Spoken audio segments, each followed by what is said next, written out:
라고 하면서 이 아담이 그 선악과를 먹는 그 범죄함을 통해서 눈이 밝아지고 자신의 벗음을 깨닫게 되면서 두려워하며 숨었던 것을 보게 됩니다. 특히 하나님께서 이제 동산의 거느리시로 나타나실 때에 두려워하면서 그는 숨게 됩니다. 그전에는 아담이 하나님을 두려워하지 않았다는 걸 생각을 해보게 되죠. 하나님께서 언제든지 이렇게 오시면 같이 교제도 하고 하나님을 전혀 두려워하지 않았을 것 같습니다. 그런데 이 죄를 범하고 난 이후에는 그는 하나님을 두려워하게 됐다는 거죠. 이제 이 부분을 생각을 하면서 이제 제가 아이들을 키우니까 아이들의 모습을 생각해야 돼요. 전혀 아빠를 무서워하지 않습니다. 아빠를 무서워하지 않는데 어느 날 하민이가 조용해요. 그래서 어디 갔나 하민아 부르는데 저기 구석에 있던 하민이 갑자기 깜짝 놀래요. 보고 있으면 뭔가 이렇게 하지 말라는 거, 평소에 하지 말라는 거를 몰래 혼자 하고 있다가 깜짝 놀랍니다. 평소에는 전혀 아빠 무서워하지 않아요. 막 아빠 오면 올라타고 막 꼬집고 막 잡아 당기고 그러다가도 자기가 뭔가 찔리는 일이 있으면 두려움이 발생합니다. 아마 이제 아담이 어떤 인류의 첫 역사 가운데 첫 두려움을 아마 여기서 발견을 하게 되면서 하나님의 어떠한 면모를 잘 알지 못하는 상황에서 자신의 범죄함으로 그는 두려워하였다는 것을 생각을 해보게 됩니다. 그래서 그 하나님을 두려워함 가운데 이 죄가 개입한다라고 하는 사실을 여기서 한번 생각을 해보게 됩니다. 이 말씀 말고요. 이사야서 말씀을 보겠습니다. 이사야서 6장입니다.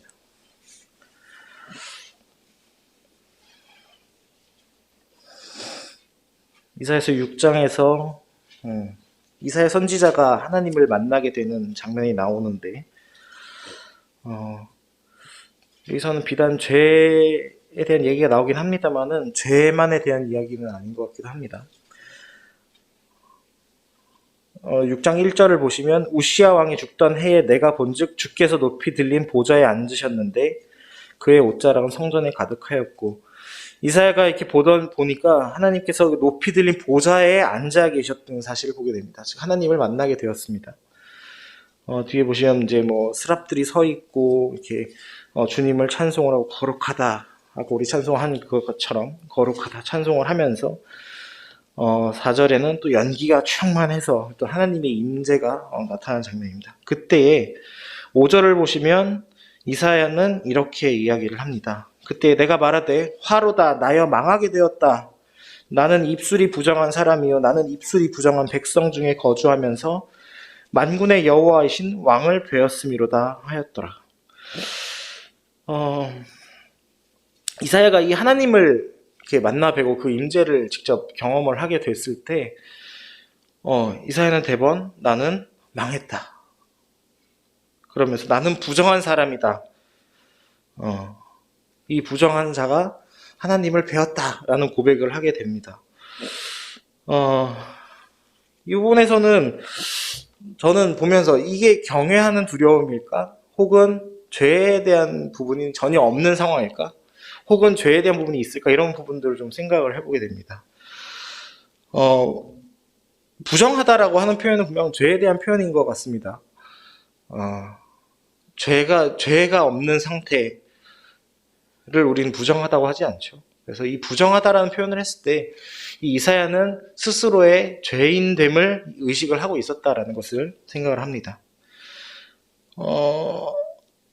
하나님을 만나게 됐을 때 이제 계속해서 우리는 이제 오늘날 예수 그리스도를 통해서 어떤 죄 없는 상태, 의롭다 하심을 받은 자가 되었지만 여전히 죄라고 하는 문제를 우리는 다 떨쳐내지 못합니다. 우리 육신의 상태 이런 것들 때문에 연약함 때문에 이거는 이제 우리가 구원하고는 조금 다른 개념입니다. 하나님 앞에 섰을 때 우리는 당당합니다라는 칭함을 받았지만 여전히 때로는 부족함과 연약함과 넘어짐 때문에 주님 앞에 두렵고 죄송한 마음이 항상 든다는 사실을 생각합니다. 이사야도 이 하나님을 만나게 되었을 때에 그 스스로의 어떤 부정한 모습을 생각을 하게 됩니다. 나는 망하게 되었다. 입술이 부정한 사람이다. 그 다음에 그런 자가 그렇게 지극히 높으신 만군의 여호와를 배웠다. 이런 고백을 하게 됩니다. 그때 6절을 말씀을 보게 되면 스랍 중에 하나가 부젓가락으로 제단에 잡은 바 핀 숯을 손으로 가져와 내게 날아와서 내 입술에 대며 보라 이것이 내 입에 닿았으니 내 악이 제하여졌고 내 죄가 사하여졌느니라 하더라. 하나님께서는 그러한 상태에서 이 죄사함을 주신다는 것을 보게 됩니다. 어떤 그 만군의 여호와이신 전능자이신 하나님을 만나 뵈었을 때 우리는 우리의 한없이 연약한 모습을 보게 되고 주님 앞에 고백을 할 수밖에 없습니다. 때로는 그것 때문에 두렵기도 하고 하나님 자체에 대한 두려움, 그 어떤 경외심과 때로는 두려울 수도 있습니다. 하지만 주님께서는 이 죄를 사하여 주시는 것을 보게 됩니다. 그래서 처음에 제가 이제 경외심하고 혹은 또 죄 때문에 기인한 어느 정도의 그런 두려움이 사실은 막 완벽하게 구분이 되는가라는 질문이 항상 있습니다. 물론 이제 우리가 의지적으로 주신 예수 그리스도의 은혜로 말미암아 우리는 죄 없고 의롭다 하심을 받았다. 하지만 우리 늘 삶 가운데서 도사리고 있는 넘어짐과 또 주님 앞에서 연약하여져서 그런 쓰러지는 모습, 돌아서면 죄를 범하고 있는 모습, 참 이런 것 때문에 사실은 두려운 마음이 없는 건 아닌 것 같습니다. 다니엘서 말씀 한번 보기를 원합니다. 다니엘서 10장입니다. 이 말씀은 조금 더 경외하는 모습에 더 개인적으로 분별하기에는 좀 가까운 모습이라고 생각을 하는데요.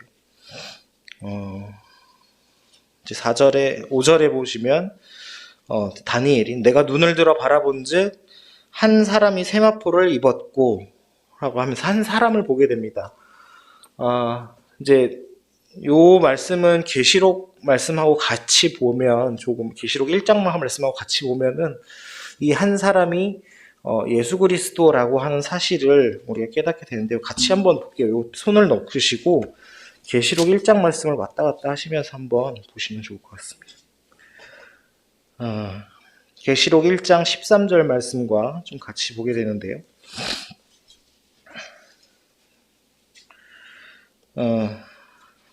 일단 다니엘서 10장 5절에 한 사람이 있는데 이분은 세마포 옷을 입고 허리에는 우바스 순금띠를 띠었더라 라고 합니다. 계시록 1장에 보면 13절에 인자 같은 이가 발에 끌리는 옷을 입고 가슴에 금띠를 띠고 있습니다. 좀 비슷한 모습을 발견을 하시게 될 겁니다. 그 다음에 6절 말씀 보게 되면 다른 말씀인지 끝에 보면 그의 말소리는 무리의 소리와 같더라 라고 하면서 이제 15절 말씀을 보게 되면 그의 음성은 많은 물소리와 같으며 라고 하면서 그의 음성의 어떤 웅장함과 어떤 압도함을 보게 됩니다. 이제 그 사이의 말씀들이 완벽하게 일치하진 않습니다만은 이제 이렇게 비견되는 것을 보게 됩니다. 그리고 이제 7절 말씀을 그 다니엘서 10장 7절 말씀을 보면 이 환상을 나 다니엘이 홀로 보았고 나와 함께한 사람들은 이 환상을 보지 못하였어도 그들이 크게 떨며 도망하여 숨었느니라. 이 한 사람의 등장으로 나타나는 그 웅장한 소리와 그런 것들을 이 다니엘 혼자서만 보게 되고요. 다른 사람들은 소리는 듣는데 보지 못합니다. 이 장면은 우리 계시록이 아니라 그 사도행전의 그 사도 바울이 주님을 만난 그 장면을 또 보게 됩니다. 소리는 듣는데 주님을 보지는 못했다. 그래서 이런 말씀들을 보게 될 때 이분은 우리 하나님, 그러니까 예수 그리스도라고 하는 사실을 보게 됩니다. 이제 전에 교제를 했던 것 같은데 그 예수 그리스도께서 이제 구약 시대에 스스로 모습을 드러내신 어떤 그리스도의 현현이라고 하는 것 중에 한 장면이라고 또 이야기를 합니다. 어찌 되었던 간에 이 장면에서 이 다니엘이 만난 이 한 사람은 바로 우리 하나님이신 거고요. 예수 그리스도이자 하나님이신 거고요.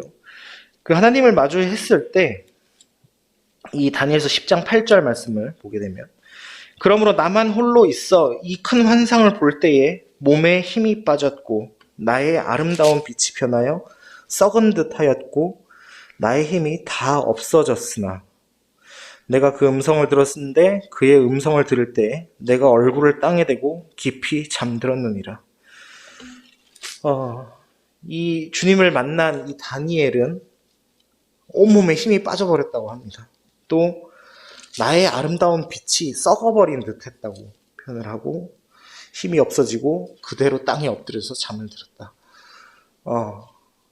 그 하나님의 영광을 마주했을 때 이 다니엘은 자신의 모든 것들이 다 무용해지고 그 아름다운 것들이 다 썩어지는 것처럼 된다는 사실을 고백을 하게 됩니다.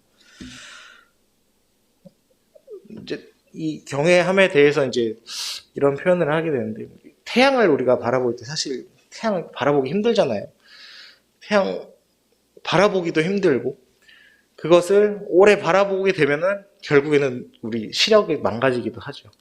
그런 것처럼 이 하나님께서 만드신 이 태양조차도 그런 강렬한 힘이 있건데, 그 태양을 지으신 우리 하나님조차 하나님이라고 한다면 얼마나 더 강렬하겠습니까?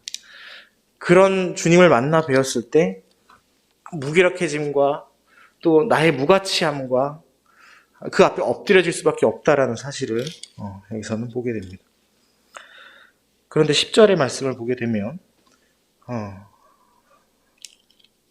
한 손이 있어 나를 어루만지기로 내가 떨었더니 그가 내 무릎과 손바닥이 땅에 닿게 일으키시고 내게 이르되 큰 은총을 받은 사람 다니엘아, 내가 내게 이런 말을 깨닫고 일어서라.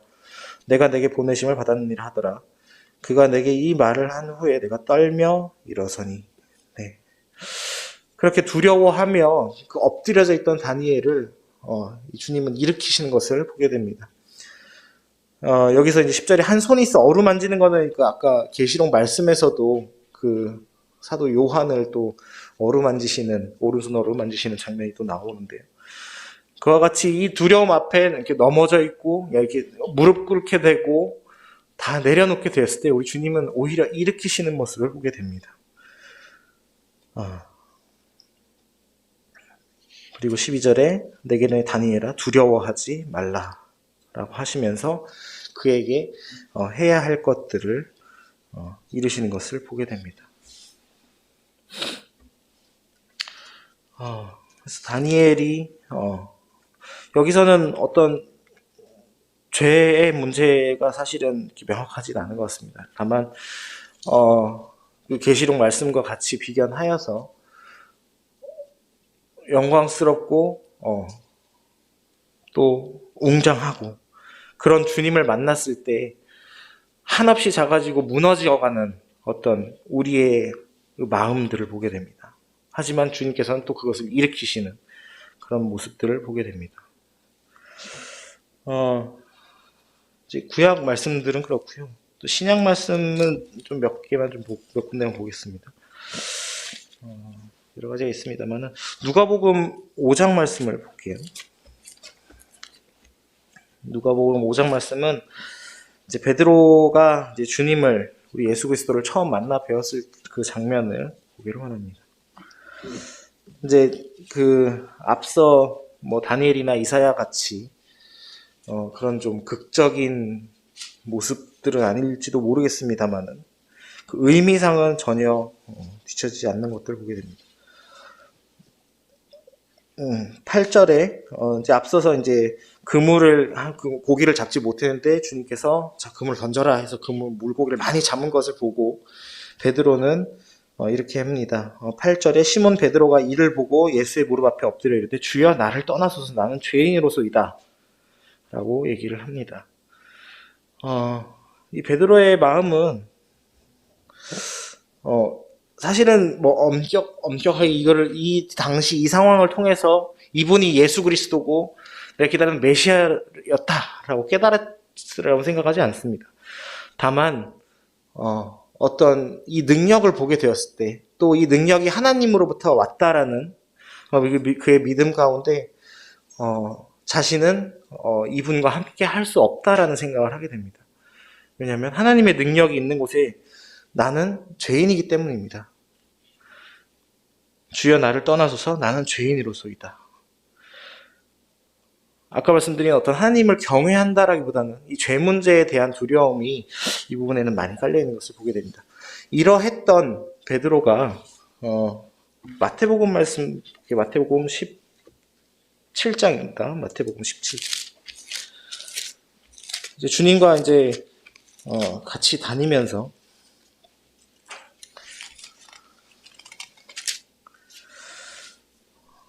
많은 능력을 보게 되며 또 이런 고백들을 하죠. 하나님의 아들이시고 그리스도시라는 것을 고백을 하게 됩니다. 그와 같은 베드로에게, 또 베드로와 야고보와 요한에게 주님은 또 하나의 장면을 보여주십니다. 27장에 1절로부터 나온 말씀 잘 아시는 말씀이지만 높은 산으로 따로 데리고 올라가시고 그들 앞에서 변화되셨습니다. 2절에 얼굴이 해같이 빛나며 옷이 빛과 같이 희어졌더라. 또 그 가운데 모세와 엘리야가 동반하여서 하나님의 그 지극한 영광을 마주하게 됩니다.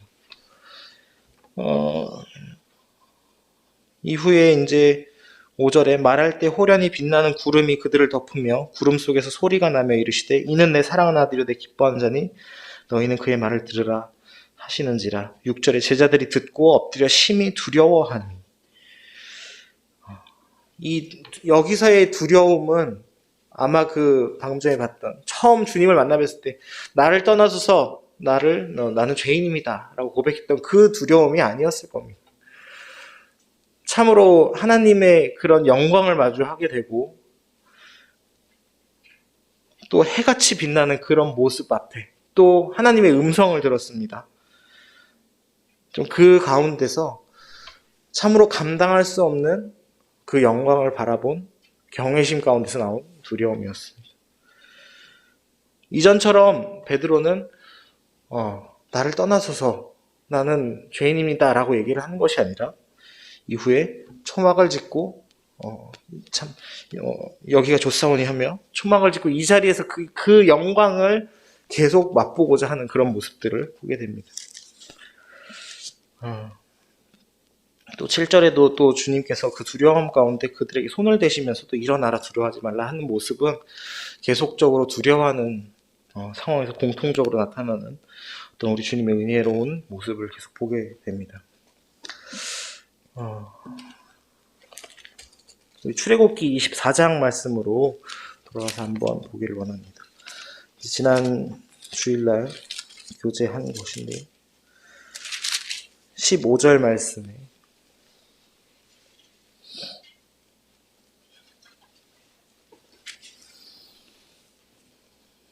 모세가 산을 오르매 구름이 산을 가리며 여호와의 영광이 시내 산 위에 머무르고 구름이 엿새 동안 산을 가리더니 일곱째 날에 여호와께서 구름 가운데서 모세를 부르시니라. 산 위에 여호와의 영광이 이스라엘 자손의 눈에 맹렬한 불같이 보였고 모세는 구름 속으로 들어가서 산 위에 올랐으며 모세가 40일 40야를 산에 있느니라. 계속해서 아까 그 출애굽기 19장과 20장에 있는 그런 하나님의 임재하심과 그때 이제 백성들이 두려워하면서 그곳에 가기 어렵고 그 두려움은 단지 그냥 무섭다라는 관념적인 것이 아니라 실제로 그 산에 들어가게 되면 짐승이라도 죽일지라고 하시는 그 말씀과 같이 감히 범할 수 없는 그런 두려움이었습니다. 근데 주님께서는 이 가운데로 모세를 이제 부르시는 것을 보게 됩니다. 모세도 우리 교재에 되었던 건데 신명기 9장 말씀에 보시면 사실은 두려웠다고 얘기를 하고 있습니다. 하나님의 영광을 보았을 때 또 물론 이제 범죄하는 상황들이 있었지만 그와 같을 때 모세도 심히 두려웠다라고 고백을 합니다. 하지만 하나님께서 부르셨다는 것을 보게 되고 그 가운데로 모세는 나아갔던 것을 우리는 알고 있습니다. 이 17절 말씀에 산 위에 여호와의 영광이 이스라엘 자손의 눈에 맹렬한 불길같이 보였고 이 불길은 어떻게 보면 이스라엘 자손들의 그 구름 기둥과 불 기둥, 이제 그 서로 다른 건 아니죠. 구름과 불이 섞여 있는 그런 그 기둥인데, 하나님의 임재가 항상 있는 곳에는 이와 같이 불같이 하나님의 어떤 영광이 임해 있고 또 하나님의 능력이 임해 있는 걸 생각합니다. 이 불은 또 죄와 양립할 수 없기 때문에 그것을 감히 범하려는 자를 죽일 수 있는 불이기도 하지만, 또 그 앞전에 그 불기둥은 그 애굽의 병거들을 막는 역할도 했으며, 그쪽은 어둠에 두고 이스라엘 백성에게는 빛을 비추는 또 생명의 빛이기도 했습니다. 이와 같이 하나님의 여호와의 영광이라고 하는 이 불같이 보이는 이 가운데 모세는 두려워했으나 그 두려워함을 놓고 하나님 앞에, 부르심 앞에 응하여 나아갔던 것을 보게 됩니다. 잘 아시는 말씀인데요. 베드로전서 2장 9절 말씀인데 잘 아시죠? 너희는 택하신 족속이요 왕같은 제사장이요 거룩한 나라요 또 그의 소유된 백성이라. 그 뒤에 말씀에 이는 너희를 어두운 데서 불러내어 그의 기이한 빛에 들어가게 하시니 아름다운 덕을 선포하게 하려 하심이라. 물론 여기서 이제 기이한 빛에 들어가게 하시니라고 하신 이 말씀을 생각을 하게 될 때, 물론 이제 어둠에서 불러서 빛으로 들어가게 하신 부분도 있지만, 이 출애굽기 말씀에서 보이는 여호와의 영광이, 그 불같은 영광이 때로는 참 범접하기 어려워서, 두려워서, 또 우리의 연약함 때문에 또 그런 면이 있긴 하지만, 그러나 주님께서는 이 기이한 빛 가운데로 들어가게 하셨다는 사실을 생각을 해보게 됩니다. 마치 모세를 부르신 것 같이 우리를 부르셨고 또 그 가운데로 들어가게 하셨다는 참 놀라운 말씀을 생각을 하게 됩니다. 이 여호와의 영광 가운데 감히 들어갈 수 있었던 모세는 나중에 그 얼굴 가운데서도 그 영광을 빛나는 것을 이렇게 얼굴이 빛이 나면서 산을 내려오게 되는 모습을 우리는 보게 됩니다. 이제 이런 말씀들을 묵상을 하게 될 때, 사실 뭔가 이게 저도 이게 완벽하게 결론을 내려지는 것 같지 않습니다. 다만 이 하나님을 보고 이 두려워함이라고 한다는 것을 생각을 하게 될 때, 참 여전히 연약함 때문에 주님의 주님 앞에서 좀 두려움이 있는 것은 맞는 것 같아요. 나의 행동들이 참 주님께서 이와 같은 은혜를 주셨는데 어찌하여 오늘도 이러고 있는 것인가. 또 주님 앞에 참 죄스러운 마음도 있고, 하지만 그러나 주님께서는 그 영광 가운데 부르신 가운데 감히 들어오라고 하셨기 때문에 감히 들어갈 수 있는 것을 생각을 하게 됩니다.